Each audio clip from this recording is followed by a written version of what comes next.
but he is the right man for it.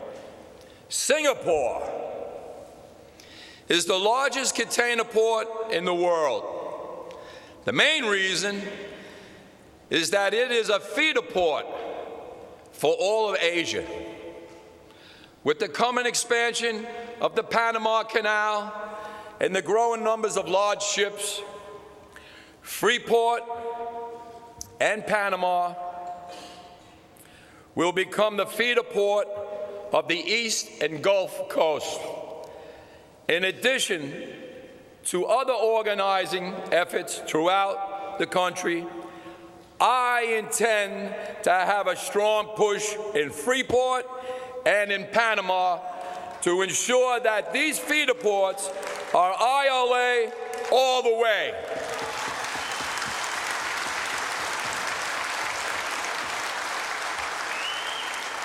We must be aggressive in this, not only to protect our jurisdiction and jobs, but to ensure that no other union makes inroads into our work.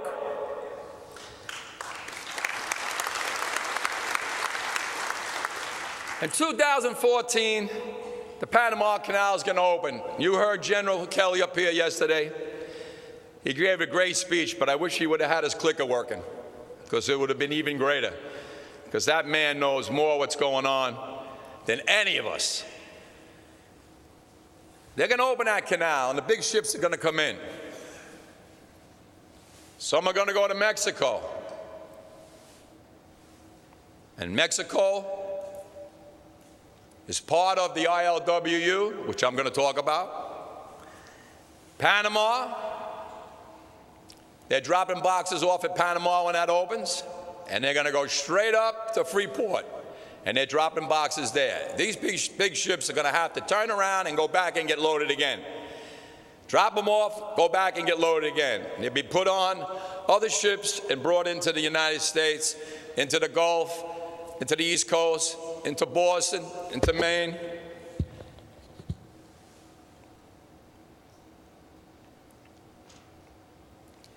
We have to be ready to make sure that we get these Freeport and Panama. They got unions down there, but I'll bet you they don't have the benefits we have. They aren't making the money we have. And my organizers, when I put a team together with my partner, Benny, and he's going to be my partner, and we're going to work together like you never saw. You never saw. Because that man's got knowledge. We're going to get them organized. It's time to put Puerto Rico under the master contract. It's time.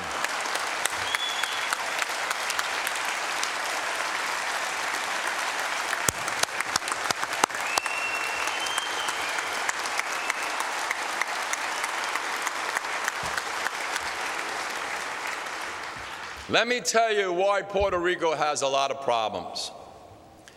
And they are great, hard-working longshoremen. I know, I've been down there. Paco's taken me everywhere with Angel and Juan. But I'm going to tell you something. The reason there's so much problems in Puerto Rico is every local belongs to this company. The next local belongs to this company. The next local belongs, they all have different contracts with each company. And the company uses those contracts to make the locals fight among themselves. Now, we got to stop that. They got to come under one contract, and it's got to be a master contract. And we got to stop those locals fighting among themselves, because they're great men, all of them.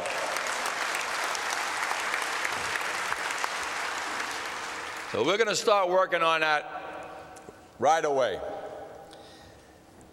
Now we have to pay attention to what I'm going to say. The same shipping lines we service call on the ports throughout the West Coast and are serviced by our union brothers in the ILWU. It is my intention to bring the ILA closer to the ILWU, as we have many matters of mutual interest in dealing with management and protecting our jurisdiction and membership. I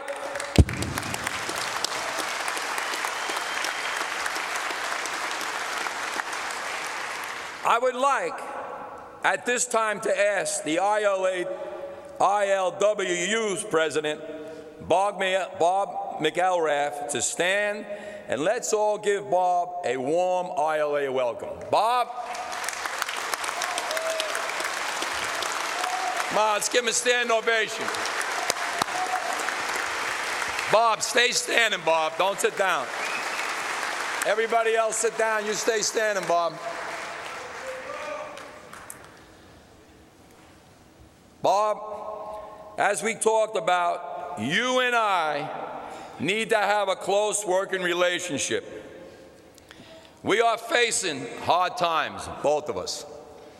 But I believe together we can solve a lot of up and coming problems together. We should have East and West Coast meetings several times a year, Bob. And I would like to invite you and whoever you want to bring to sit as a guest when we are negotiating our contract. What do you think, Bob?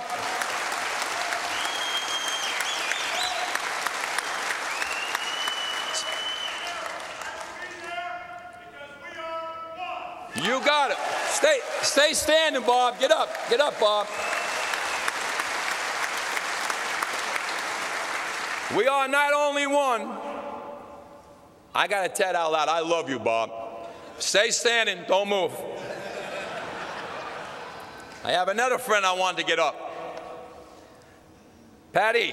Where's Patty? Patty Cushing. Crumbling. Excuse me. I got a hard name. We all heard Patty the other day talking. Patty, you're a great leader. He's the president of the ITF. Patty,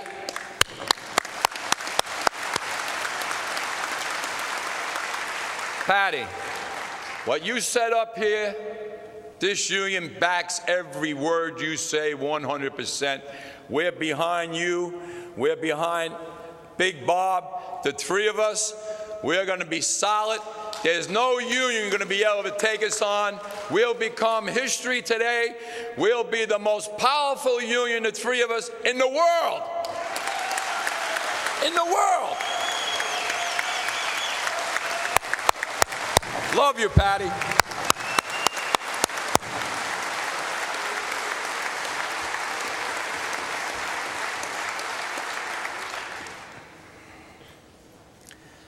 Let's not forget the strike in 1977.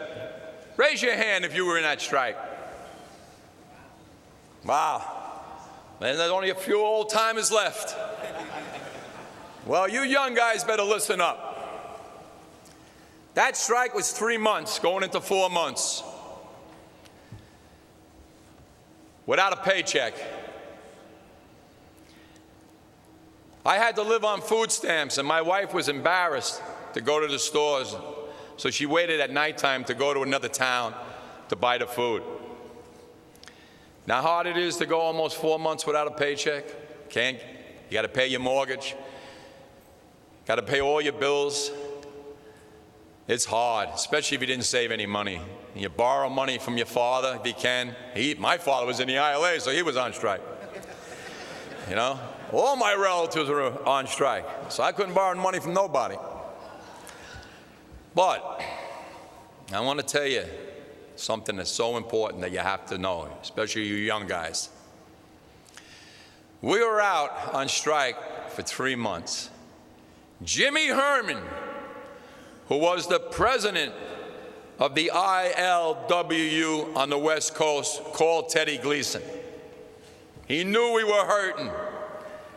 And he said to Teddy, Teddy, all your ships are being diverted over to the West Coast. Send pickets out here to LA and send pickets out to San Francisco. And we will honor your pickets. and we will stop working on those ships. Now, let me tell you what happened. In the South, under the command of James Cashin, he took me, Ronnie Capri, Jerry Owens, a bunch of delegates and shop stewards, and we went into the LA area. Up north, he put Donald Carson and Johnny Augusta and a bunch of delegates and stewards up into San Francisco. My job and Ronnie Capri's job was to put on the signs, walk up to the ship that all these guys were working on, and walk up and down in front of the ship.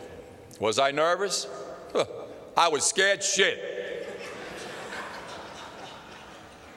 Me and Ronnie put the signs on. The hatch boss came down and started walking right towards me and Ronnie. I didn't know what he was going to say. You know what he said? "What the hell took you guys so long to get here?" And he patted us on the back and shook our hands. He went up on the gangplank, blew the whistle. Everybody off the ship. They came around us, they hugged us, they shook our hands. We set up the pickets, and it was our job, me and Ronnie, to hit every ship that was diverted. And everybody in the ILWU treated us like we were kings out there. They did the same up north. And that strike was over in a week and a half because of Jimmy Herman and that union that Bob's the president of, the ILWU. And that's what solidarity is all about. And we're going to bring it back.